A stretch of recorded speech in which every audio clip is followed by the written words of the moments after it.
This is by far the most unique Nintendo Direct that I've ever seen.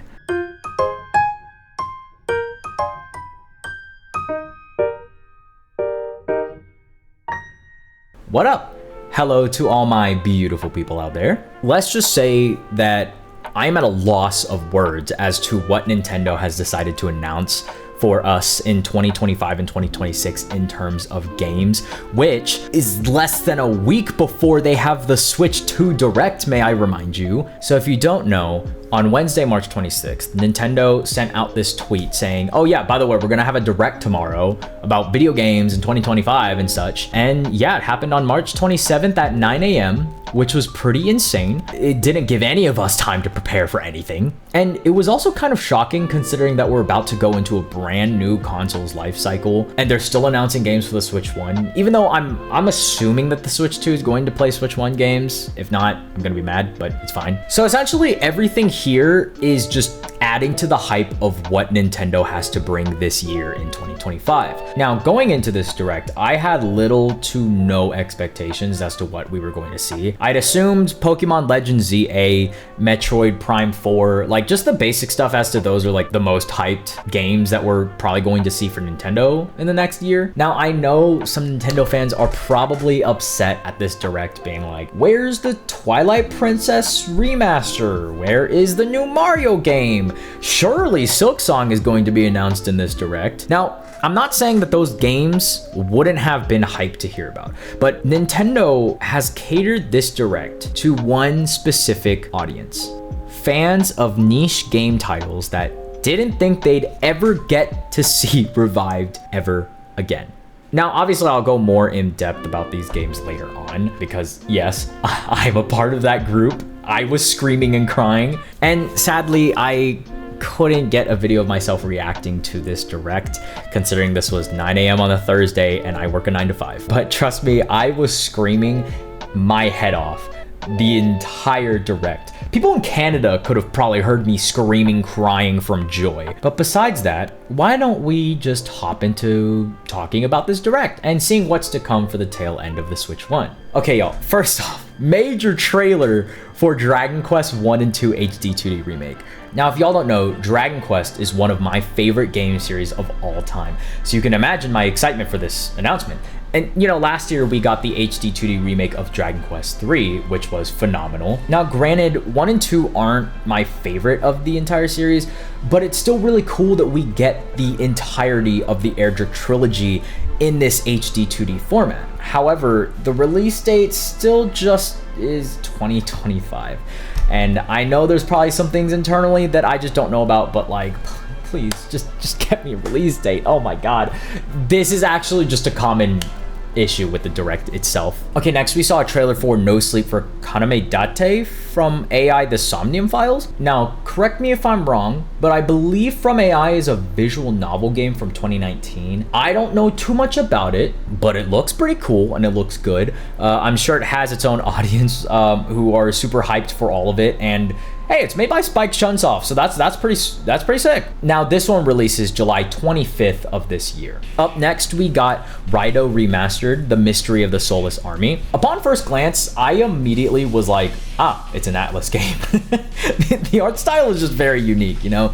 And again, I don't really know too much about this game, but it seems like this is a remaster of an old Atlas RPG game from 2006. Now, I haven't played too much of Persona, even though I want to, or even Shin Megami, but it seems very similar with some like real-time combat instead of its usual turn-based combat, which, you know, seems pretty cool as well. This one releases June 19th of this year. And next we got this like Pac-Man roguelike Metroidvania type game that Bandai is apparently making called Shadow Labyrinth. Now, when I first saw this, I thought it was a little weird until it got to the gameplay, and I was like, okay, this actually looks pretty cool. So like, I might have to check this out. And also the Pac-Man thing is named Puck. So shout out to the Scott Pilgrim movie for lore dropping that stuff on me and teaching me about that stuff. What's up?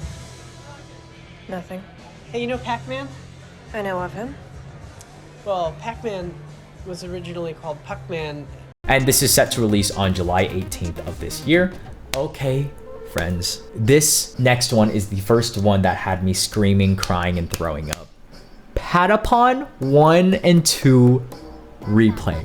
I cannot tell y'all how hyped I am for this game. I also have to say, like, every time I went on to Twitter, I didn't really see anyone like knowing what Patapon was. So let me fill you in just briefly in simple terms. Patapon is a rhythm game that originally released, I believe, on the PSP in 2007. At least that's what I played it on. Where you control a cult that basically does your bidding by beating on a drum. It's amazing. It's great.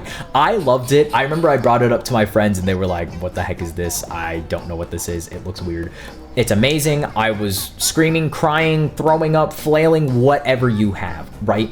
Please just go check it out. It's goofy, fun shenanigans. And it's set to release on July 11th, so you best believe that I am spending my money on that. And next, we're taking a trip to Zephyr Town with the new Story of Seasons Grand Bazaar.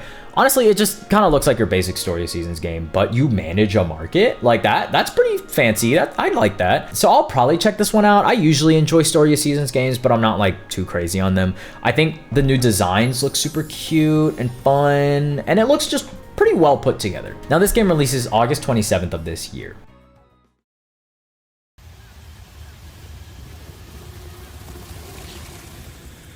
All right. Where to even begin with this next one? Metroid Prime 4 Beyond. I think it's genuinely been, what, 8 years since this game first got announced? Of course, like a couple years after that, they scrapped it and completely redid it. But finally, we get gameplay and more to look at. And by golly gosh, does this game look gorgeous. Like, we get Samus rocking this new purple glow, the enemy designs look sick, the gameplay looks fluid and nice, and the landscape, oh, it just looks so good. Like, honestly, where was all of this beauty during the Switch 1? Like, did they just think, oh, we're about to release the Switch 2, it's time to lock in on games? Like, what? Like, or actually, this could be Switch 2 graphics, and we just wouldn't know.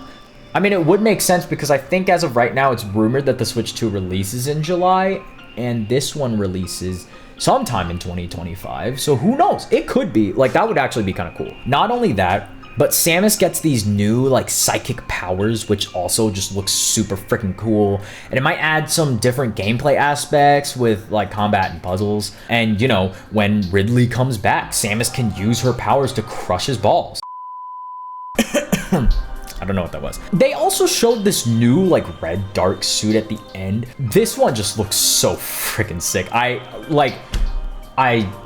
It comes to no surprise that I and literally every other Nintendo fan am just excited for this game. Like, it looks so gorgeous, it looks so cool, and I'm ready. And it's coming 2025. Still no release date, you know, it's fine, we'll live. At least it's coming. And so will I. Next, they showed this, like, coffee talk, like, Disney game or something. It looks cute and quirky.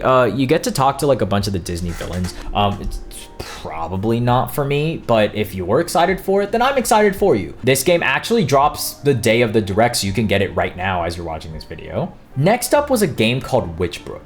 I genuinely did not know that this game had such a following, but I went on Twitter and there were so many people being like, I've been waiting so long for this. It's finally here. We finally get a trailer. But honestly, after seeing the trailer, I get it. It looks like, imagine Stardew, but with witchcraft. And it has a similar art style to that of, like, Eastward, which kind of makes sense because I think both are made by Chucklefish, but Chucklefish is involved. I was genuinely kicking my feet watching this trailer and even rewatching it right now. Like, it's got me so stoked and I'm so excited, and I'll probably go wishlist it at some, actually, you know, I'm gonna go wishlist it right now. Let's just say I will be sinking hours and hours and hours into this game, which it releases in winter 2025. So at least we get a season attached to it, but it's still no release date. All right, next was a game called The Eternal Life of Goldman. I don't really know too much about it, but I can already tell you that the art style is stunning and unique. The gameplay also looks pretty cool. You're like an old man with a cane that, like, jumps like Shovel Knight on top of people. I mean, it's a platform with hand-drawn art. Like, what more could you ask for? It looks cool. I'm excited for it. Next, we got a couple of arcade games. We got Gradius 1, 2, and 3, Salamander 1, 2, and a new third game, and Life Force. These are just basic arcade shoot 'em ups. I'm not going to spend too much time on them because I don't really know them, but each game comes with like different versions, which is pretty sick, and it releases August 7th. Next, I have 4 words for you. Rift of the Necro Dancer. I am so stoked that this finally got a Switch port. I wanted to play this game on Steam for the longest time, but I waited because I'm just a fiend for the Switch. It looks super cool, and you know, like I love my rhythm games, and it's made, I believe, by the same people as Crypt of the Necrodancer and Cadence of Hyrule, and I believe this is also on the eShop right now as you watch this video. So if you like what you see, you go buy it. I like what I see. I'll probably buy it. And y'all, this this next entry is also such a niche title, but it had me screaming and crying. And yes, I'm talking about Tamagotchi Plaza. Tamagotchi is back. And I don't know if that's like exactly how you say it. That's how I've always said it. But the dude in the direct was saying Tamagotchi, but it's whatever. I'm not going to judge it for that. But if y'all don't know, Tamagotchi released some games on the DS back in the day, and one of them was Tamagotchi Corner Shop 2, and that was literally one of my favorite games to play growing up. It's a common trend with me. I just like my cute games, you know? So seeing this trailer and seeing like the similarities that it had with those games with like better graphics, I was goofing, I was going crazy. It has super cute vibes, which I love, and if you love those, you'll probably love this as well. This one launches June 27th of this year, which I will be buying. Of course, the next game is just another non-surprise here. It's Pokemon Legends ZA. I should say Z to A because we finally get to know what ZA means, which, much like a lot of other people, I thought meant Zygarde or Zygarde, however you say it. But no, it just means ranking up through battles from rank Z to rank A, which, you know, I guess is pretty interesting. Regardless, the Mega Evolutions are back, which I'm hyped for, along with everyone else. The small wild areas look pretty cool, and it seems really interesting that we're also limited to just one city, that being Lumiose City, which I had no idea had only one type of car and like a billion windows everywhere. I did not notice that in the 3DS games, but all jokes aside, this game does look really cool and really fun. I love the original Pokemon Legends game. I say original, it came out like 2 or 3 years ago. But with this one, you can go on roofs. Like, that's cool. I think the battling looks super cool, especially with the new like night mode that they have, where apparently trainers Aura Farm lock in and fight anyone that they see in what's called the ZA Royale, I believe, which is where the ranking comes from. This is coming late 2025. I'm sure me and everyone else is probably going to buy this. It just looks really cool, okay? And another announcement that had me screaming, crying, and throwing up. When I first saw this clip, I saw this little girl pop up on screen, and I immediately went, wait, is this Rhythm Heaven? There's no way that they'd bring this back, right? And wouldn't you know it, we are so back. It's been what, like 10 years since the last Rhythm Heaven game? Like, bringing this back was absolutely not on my bucket list for the next like 10 or so years. I couldn't believe my eyes. I couldn't believe my ears. I thought I was dreaming. I wanted someone to punch me. Like, again, I was screaming, crying, and throwing up watching this trailer. It just looks as goofy and wacky as before, and it's on Switch, which I love the Switch. And, you know, I'm just excited to play it, which it comes out in 2026. It's a whole year. It's fine. It's fine. At least we got a trailer. At least we know it's coming, okay? It's whatever. Okay, obviously I can't really talk about this direct without mentioning the virtual game cards. Honestly, I probably won't spend too much time on this because I don't even really understand it. But from the little understanding that I've gained from it, it seems to work like a Steam family library type system, where with that one you share the games that like either person buys like within a family or friends or like systems or whatever, and one person can play the game but the other cannot. And then, you know, like if the other person plays it, then the other person cannot, something like that. But I'm not gonna lie, I play everything physically, so this doesn't really apply to me. But I just know that some people were confused. I was confused, and I'm also interested as to why this is a thing, because I thought that you could just share digital games with no problem already. Again, I play everything physically, so I don't entirely know. I just thought that that's how it worked. I'm not too sure. I'm sure someone smarter than me will probably could probably understand it better. But yeah, it seems interesting to say the least. Now, before I move on, I actually thought it was kind of funny how they said, but what if digital games could be as flexible and convenient as game cards? even though I feel like they're more flexible than game cards.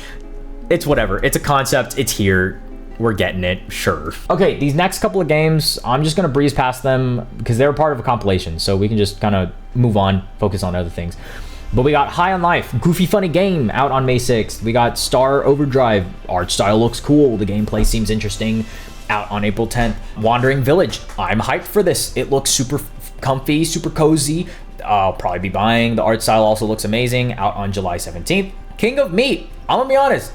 I don't really know what I watched with this, but it seems goofy. 2025 release date. Luz Lagoon looks cute and cool with a lot of exploration, available summer of 2025. And last but not least, and I will spend a little more time on this one, Fantasy Life I, the Girl Who Steals Time. I'm actually so hyped for this. I loved Fantasy Life on the 3DS.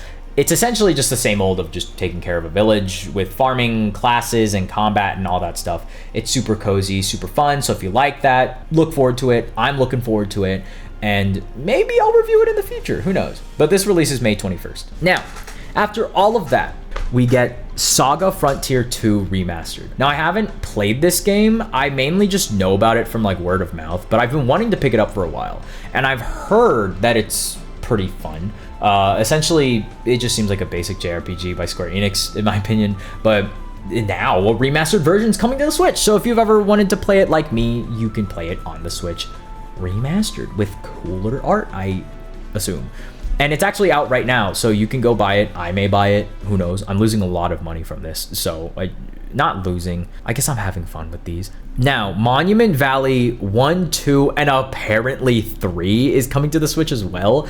This was a really big surprise for me. I loved Monument Valley when I first played it. I think it's just visually gorgeous. Its puzzles are also really interesting and unique. It really gets your brain wrinkles wrinkling, you know? But I never actually did get to pick up Monument Valley 2, but now, I mean, they're both coming to the Switch on April 15th, so that's something to look forward to, especially if you want like a chill, laid back time. And Monument Valley 3, the new one, releases this summer. Again, this next announcement is another one that I was crying, screaming, throwing up, all that stuff, but holy moly, this game was something I never expected to, one, get brought back, and two, get brought to the Switch, no less. Everybody's Golf Hot Shots. Now, a little bit about me.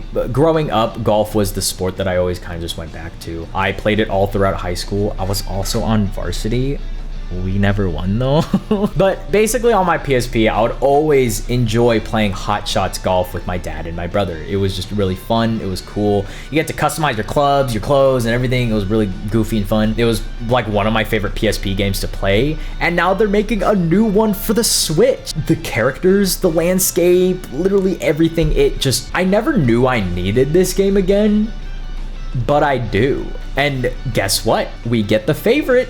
A 2025 release date.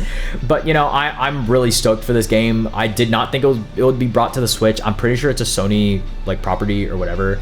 Regardless, I'm excited. I'll buy it. Whatever. It looks cool. Next, I probably won't talk too much about this, but we got Marvel Cosmic Invasion.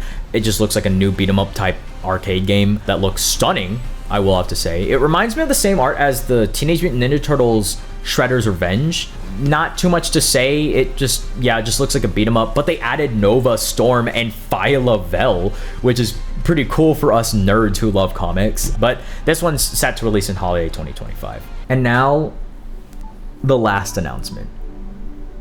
And oh man. So before I watched this direct, my cousin had watched it. He was a bit like ahead of me, and he told me that this announcement would have me pooping my pants.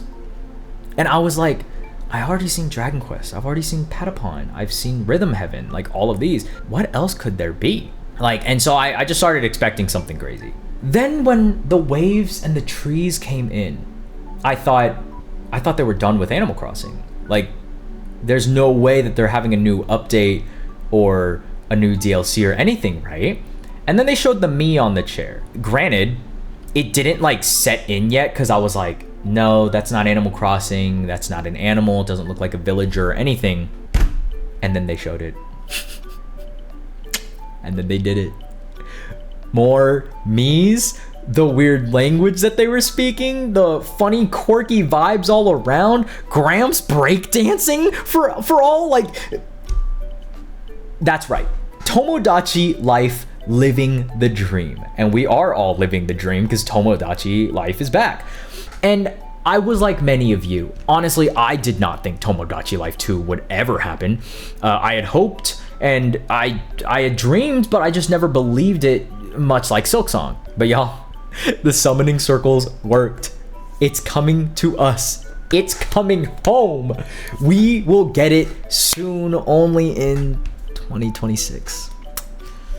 Still have to wait a year, but hey, at least we get to all play it on our new Switch 2s, right, Nintendo?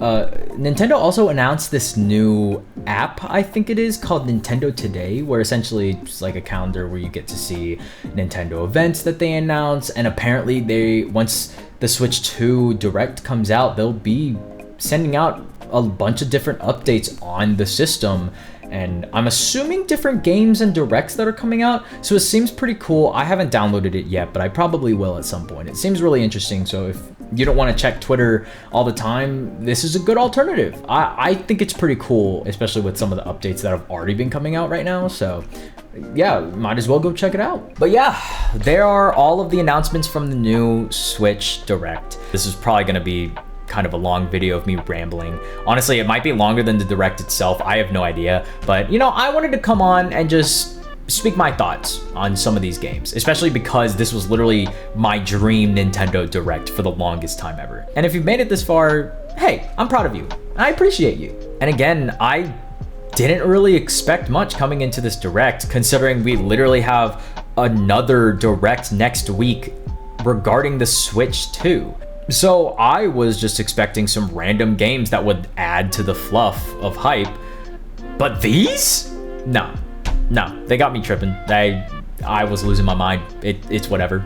And I'll probably be back for a Switch 2 Direct commentary video or something whenever that goes live, because let's just say I am so stoked for it. But you know, I feel like I've yapped enough. I'm done yapping your ear off. So as always, don't forget to like, comment, and subscribe.